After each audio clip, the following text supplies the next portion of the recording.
Assalamualaikum warahmatullahi wabarakatuh. Perkenalkan, nama saya Nisa Nurmanisari, mahasiswa aktif jurusan Komunikasi dan Penyiaran Islam dengan nomor induk mahasiswa 2384110089 yang ingin saya di Cirebon. Nah, duduknya saya di sini sebagai host dalam acara wawancara mengenai tentang seberapa jauh pesantren membawamu, perilaku santri di lingkungan pondok di era modern. Tentunya saya tidak sendirian di sini. Di sebelah kiri saya telah ada narasumber sebagai pembimbing dari pondok pesantren yang ada di Cirebon. Nah, silakan kepada narasumber untuk memperkenalkan dirinya terlebih dahulu. Ya, langsung saja. Perkenalkan, nama saya Maria Melani. Saya salah satu pembimbing santri yang ada di pondok pesantren yang ada di Cirebon ini. Baik, mulai aja ke pertanyaan pertama.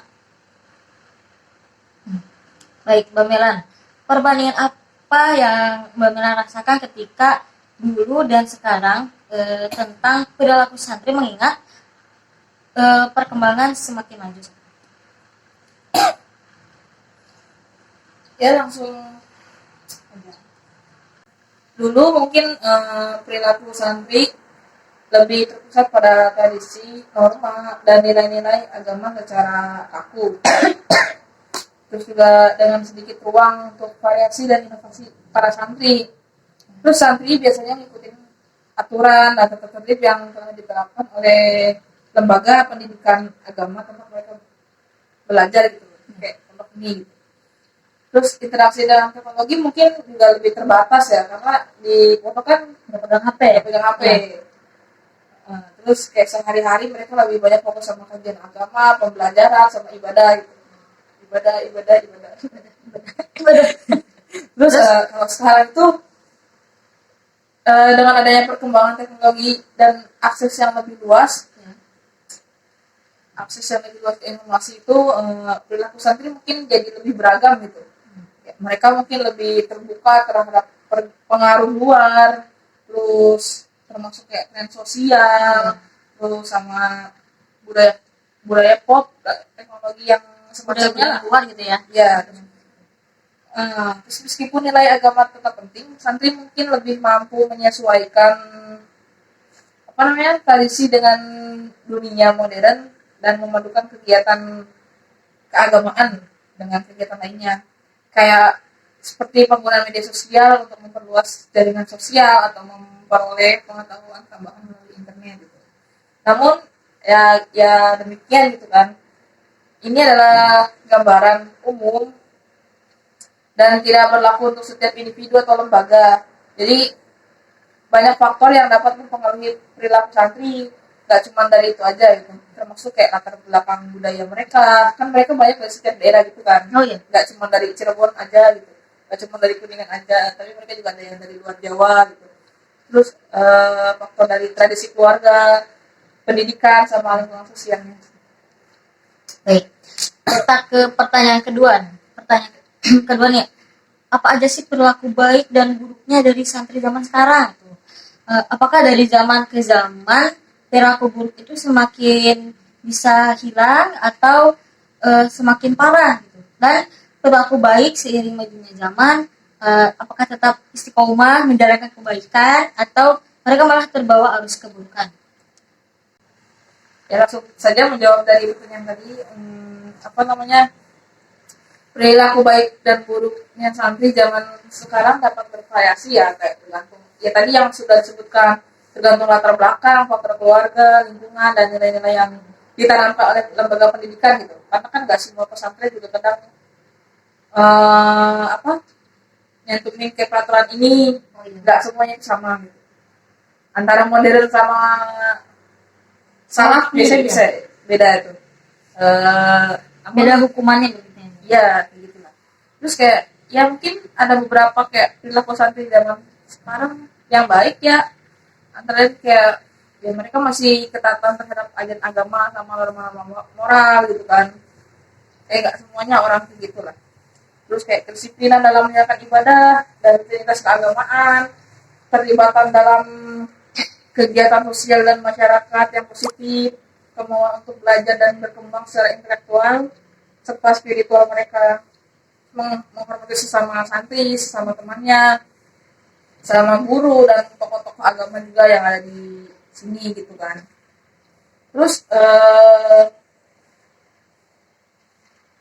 apa namanya, keterbukaan terhadap ide-ide baru juga dan kemajuan teknologi yang dapat digunakan untuk kebaikan gitu.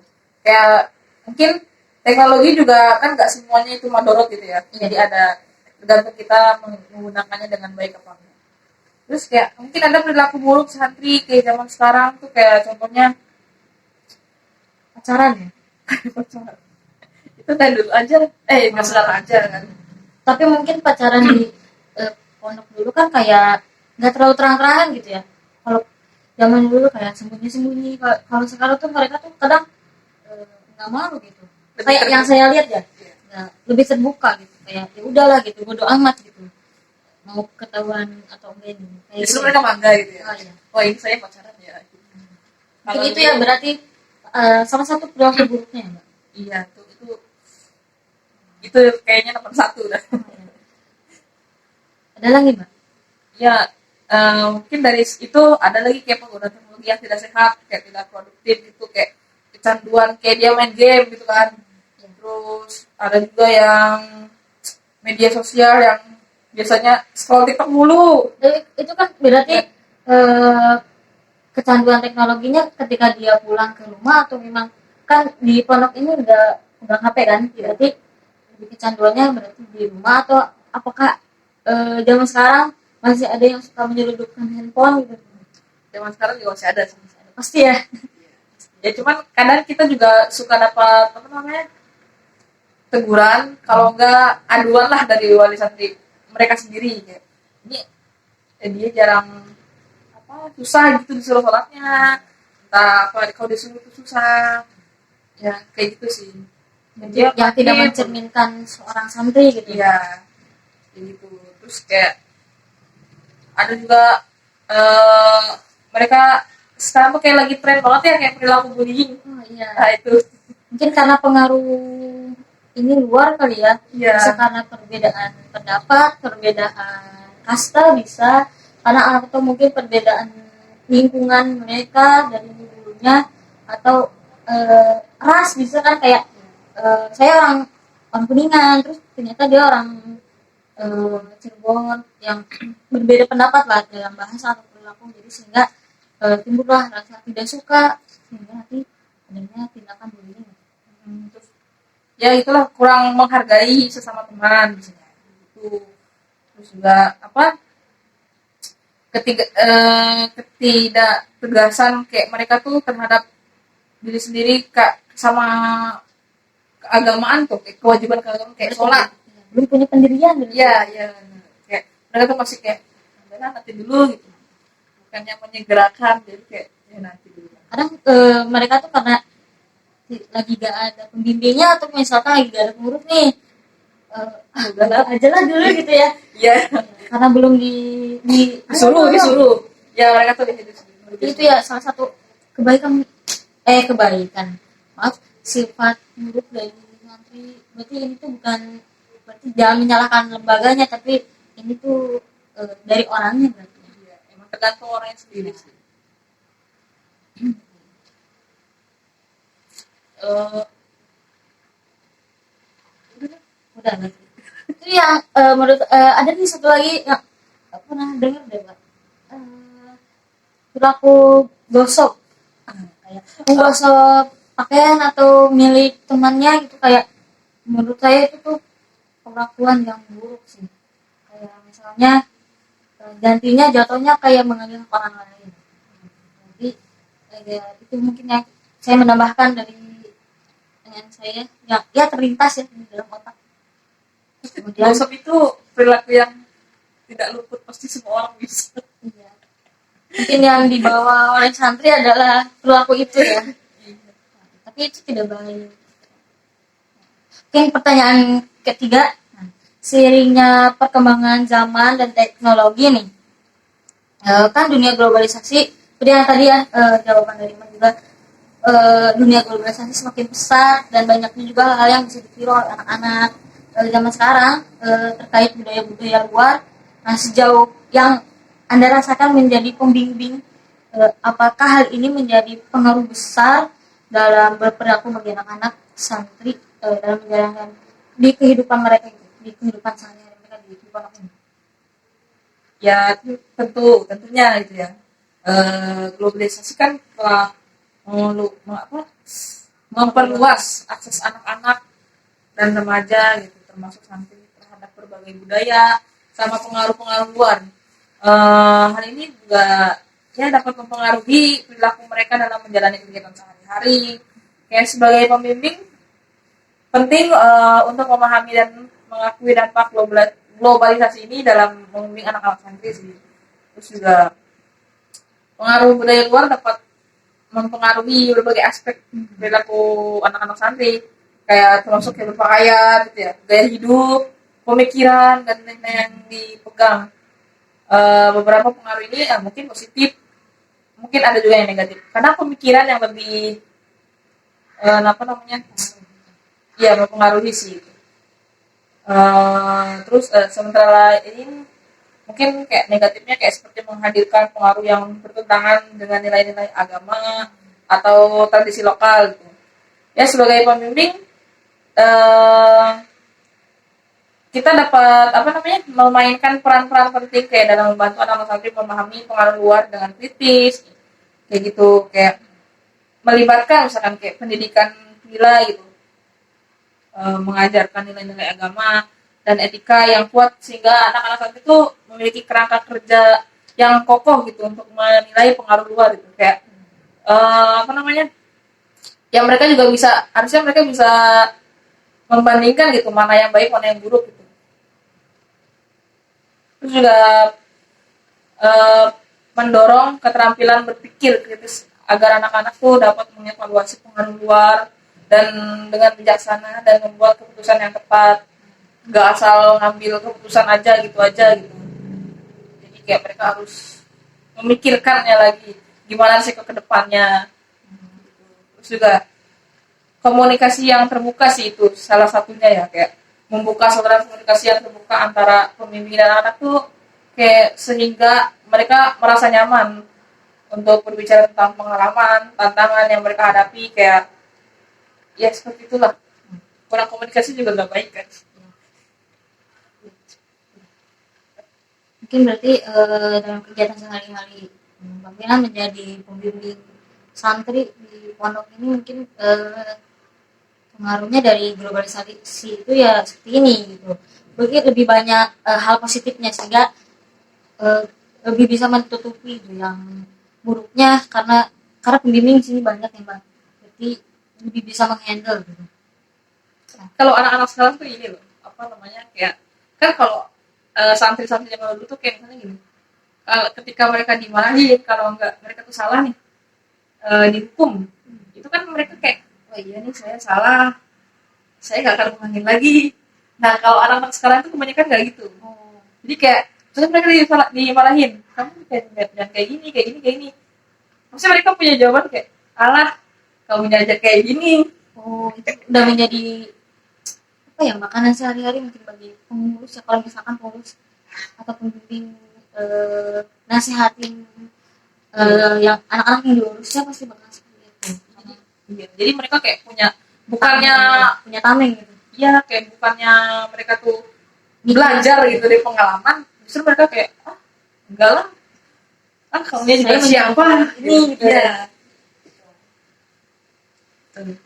Nah, berarti menurut Mbak Mira nih, apakah pondok pesantren itu harus tetap pada landasan kayak zaman dulu gitu, salafi, atau teknik-teknik pengajarannya, atau yang memang sudah seharusnya mengikut pesantren itu mengikuti perkembangan zaman gitu, harus bermodern gitu.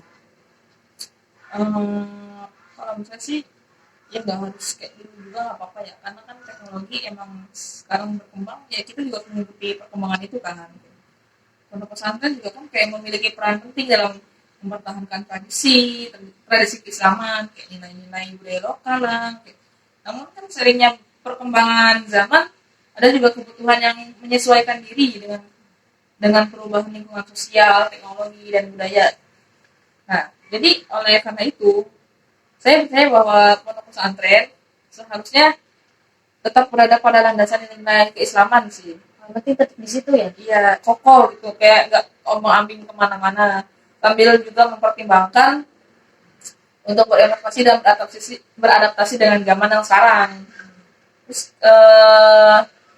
kayak berinovasi dalam konteks pondok pesantren juga kan tidak selalu berarti mengubah nilai-nilai fundamental dan ajaran agama gitu kan.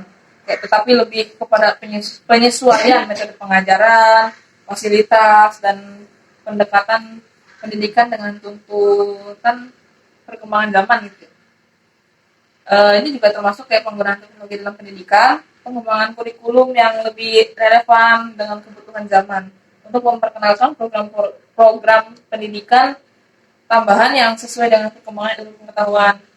Nah sekarang juga kayak banyak kita tuh sebenarnya kayak nggak tahu nih pondok pesantren ini cuma karena di TikTok itu seliweran ya. Jadi Tahu mempromosikan iya kayak itu bisa dipakai buat mempromosikan juga kan, bisa dipakai buat itu kayak seperti itulah. Jadi, bergaya modern itu tidak apa-apa, yang penting tetap pada landasan ini apa sih, ajaran-ajaran Islam, yang penting tidak melenceng gitu ya, bukan ajaran-ajaran sesat gitu. Karena mungkin kalau menurut saya itu harus tetap ya mengikuti perkembangan zaman, karena kan ngikutin anak-anak zaman sekarang beda ya. Kalau misalkan pengajarannya menerapkan pengajaran yang zaman dulu, berarti artinya ya mereka nggak tahu zaman sekarang gitu ya. Dan terakhir, apa tindakan Bang Melan yang mau diambil untuk menyikapi santri yang nakal atau mempunyai masalah sebelum masalah itu tuh lebih parah gitu, lebih sampai ke pimpinan pondok atau orang yang bertanggung jawab dalam menghukum santri. Ya apa namanya, menyikapi santri yang nakal sih itu sangat tantangan banget ya, tantangan yang perlu ditangani dengan bijaksana dan sensitif juga sih. Kadang kan kalau sekarang tuh kebanyakan santri tuh cengeng ya, anak-anak santri tuh cengeng, kayak semakin kesini tuh kayak karakter anak-anak tuh kayak beda juga tuh, kayak nggak kayak zaman dulu. Jadi enggak, dia kayak bukannya tambah mandiri gitu, Mata pemanja biasanya. karena jauh mungkin dari orang tuanya. Iya. Terus juga apa namanya, kayak tindakan-tindakan gitu ya pasti yang yang lebih ini sih, kalau anak-anak tuh kadang kalau dimarahin lebih ini ya, anak-anak tuh kayak lebih dimarahin tuh gak ngaruh lah, Malah gak tambah parah. jadi kayak mereka tuh butuhnya kayak misalnya kayak komunikasi terbuka gitu, kayak ngobrol lah nyaman, eh apa namanya, kayak misalkan si santri itu kayak curhat, kita memahami kenapa sih dia bisa kayak gitu, pasti kan mereka juga punya alasan. Berarti tindakan Bang Melan pertama kan tuh sebelum sampai ke apa sih, tindakan selanjutnya mungkin menyikapi dulu, baru ajak bicara. Iya, kayak komunikasi dulu lah, kayak kenapa sih kamu tuh gitu. Terus juga eh, berikut tuh kayak memberikan dukungan gitu, kayak menawarkan dukungan, kayak mereka di apa namanya, dibimbing lah kayak santri yang mengalami kesulitan gitu, baik hal akademis, sosial, emosional gitu kan. Mungkin juga kadang ada santri yang dia apa, minder gitu ya, misalnya dia kurang pinter gitu, jadi kayak dia minder, kayak mungkin bukan dia gak ditemenin tapi mungkin dia ngerasa nggak ditemenin gitu, jadi kan mereka juga ini, dia juga kurang komunikasi lah antara temannya gitu. Terus juga membantu mereka menemukan cara untuk mengatasi tantangan yang mereka hadapi dan mengurangi kemungkinan perilaku nakal gitu. Terus sama ya melakukan sesi pendidikan dan penyuluhan tentang nilai agama, itu sih harus, karena sekarang tuh kayak gampang lupa kayak mereka tuh ya, apa masuk kuping kanan keluar kuping kiri, jadi kayak gak bisa cuma sekali dua kali, jadi kayak mungkin harus berturut-turut gitu. Harus ada terus konseling gitu ya, Ya. buat anak-anak santri gitu. Terus juga kayak pengawasan yang tegas itu, memantau santri dengan cermat dan memperlakukan aturan dengan konsisten. Kan kadang ada juga tuh kayak mungkin suka ada bikin kayak dia mah anak kesayangan, pasti kayak dihukumnya cuma gitu aja, dia mah pinter, Berarti dia mah anak emas. kedekatan dengan pembimbing itu mempengaruhi rasa kecemburuan. Iya, kadang itu nggak tidak terasa gitu ya, cuman kalau santri yang lihat kan kadang kayak mereka dedikasi ini mah gitu, begitu kan. Jadi kita juga harus butuh pengawasan yang tegas kayak gitu lah. Terus juga melibatkan orang tua, berkomunikasi dengan orang tua santri, perilaku mereka gitu, kayak anak-anak mereka yang, dan bekerja sama dengan mereka untuk menemukan solusi yang tepat gitu. Kerjasama antara pondok pesantren dan orang tua itu penting, mendukung perkembangan positifnya santri gitu kan. Soalnya kadang ada juga yang kan ada ya di pondok tuh mereka tuh di pondok tapi wali santri masih ikut campur gitu. Sebenarnya kan nggak apa-apa ya, cuman ini anaknya misalkan tidak betah, kalau nggak ada masalah justru yang disalahin kayak pondok pesantrennya. Padahal kalau dulu mah nggak gitu ya. Ya, itu kan kita juga melihat ke faktor keluarganya kan, misalkan kayak dia dulunya dimanja, dia dulunya kalau misalkan salah tuh eh, bukan mengakui salah gitu, kayak kok bener gitu ya, ya kayak gitulah. Mungkin untuk apa ya, melindung kali ya, takut. Jadi dia biasanya nggak dikerasin pas di pondok, kayak ngerasanya dia dibentak gitu, padahal kan enggak, kita Iya biar kayak anak zaman sekarang, mama saya juga gak pernah bentak saya. iya. Dia siapa bentak saya? Nah iya, Beda konteksnya tuh, karena itu bukan orang tua kamu gitu. ya terus juga ya, memberikan sanksi yang proporsional jika tindakan yang diambil sebelumnya itu kayak nggak berhasil nih, yang di Rasul tadi yang komunikasi gitu, melibatkan orang tua, dan perilaku nakal tersebut memang terus berlanjut, memberikan sanksi yang proporsional sesuai dengan kebijakan dan prosedur yang berlaku di pondok pesantren. Terus juga sanksinya tuh yang sekiranya tuh sebaiknya tuh yang bersifat mendidik lah, sama rehabilitatif, bukan hanya punitif gitu. Kayak misalnya kan ada yang ya di proposal juga pasti punya aturan ya. Kalau di sini tuh adanya komando gitu. Kayak contohnya sanksi-sanksi. Misalkan udah ada kategorinya nih, kategori santri yang pelanggaran berat tuh ada, misalkan ada ini gitu. Ada kategorinya. Apa sebut Pelanggaran berat. Misal di bagian keamanan tuh ada kabur itu misalkan masuk pelanggaran apa itu namanya, berat ya, biasanya kabur pelanggaran berat ya. Terus kalau bolos sekolah misalkan pelanggaran ringan, itu kan udah ada porsinya masing-masing tuh. pelanggaran yang paling ringan itu apa? Biasanya tuh kayak mereka menghafal sih, karena kan emang sebenarnya dulu tuh ada kayak mungkin lari ya, itu nggak jauh-jauh ya dari lari, itu juga kayak kebersihan, bersih ini, bersih itu.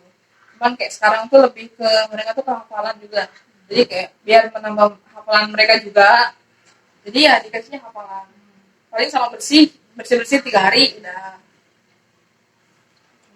Gitu ya, berarti hukuman-hukuman yang dikasih dari pembimbing itu ya akan ada hukuman, itu berarti mereka yang nggak berhasil di komunikasi, mereka yang terus mengulang kesalahan, terus ya udah dilepasin orang tua tapi malah ya terjadi lagi kayak gitu. Jadi ya tindakan akhirnya itu dikasih hukuman. Itu berarti dari perilaku santri di lingkungan pondok di era modern ini beragam berarti ya, dari adanya tadi apa, tindakan bullying ya bang, dari tindakan buruknya ada tindakan bullying, terus apa, perbedaan pendapat ya, karena apa sih, dari situ karena ada bullying juga, terus main game ya, mungkin menyelundupkan handphone ke pondok, terus kabur ya. Tapi nggak menutup kemungkinan mungkin di zaman sekarang masih ada santri-santri yang berkualitas gitu, Masih. ya, yang pintar hafalannya, banyak hafalannya. Ya itu menjadi faktor membanggakan orang tua. Berarti